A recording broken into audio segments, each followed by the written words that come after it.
கோவை வெள்ளலூர் பகுதியில் உள்ள எஸ்எஸ்விஎம் பள்ளியில் இந்தியாவை மாற்றும் மாநாடு 2025 எனும் தலைப்பில் செயற்கை நுண்ணறிவு மற்றும் மனிதநேயம் குறித்த 3 நாட்கள் நடைபெறும் கண்காட்சி மற்றும் கருத்தரங்கின் துவக்க விழா நிகழ்ச்சி நடைபெற்றது.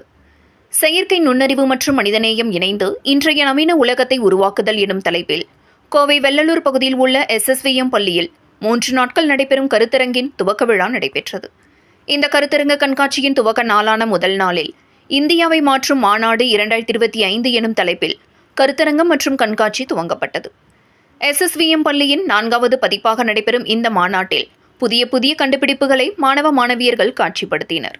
இந்த ஆண்டின் தலைப்பாக செயற்கை நுண்ணறிவு மற்றும் மனிதநேயம் இணைந்து இன்றைய உலகத்தை உருவாக்குதல் எனும் தலைப்பை அடிப்படையாக கொண்டு உருவாக்கப்பட்ட இந்த மாநாட்டில் பல்வேறு துறைகளைச் சேர்ந்த தொலைநோக்கு தலைவர்கள், புதுமையாளர்கள் மற்றும் மாற்றத்தை உருவாக்குபவர்கள் ஒன்றிணைந்து அவர்களின் நுண்ணறிவுகள், செயற்கை நுண்ணறிவு எவ்வாறு மனிதநேயத்துடன் இணைந்து முன்னேறும், எதிர்காலத்தை எப்படி வடிவமைக்க முடியும் என்பது குறித்து கலந்துரையாடல் நிகழ்ச்சியை வெளிப்படுத்தினர்.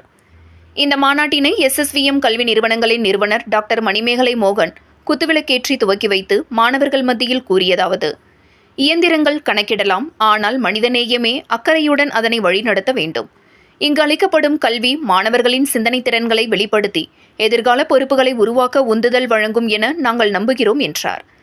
இந்த மாநாட்டின் நோக்கமே இளம் சிந்தனையாளர்கள் புதுமையை உருவாக்கவும், தொழில்நுட்பம் மற்றும் மனித ஆற்றலை பெருக்கி மனிதநேயத்தை பாதுகாத்து எதிர்கால உலகை கற்பனை செய்ய வடிவமைக்கும் வகையில் அமையும் என நம்புவதாக தெரிவித்தார்.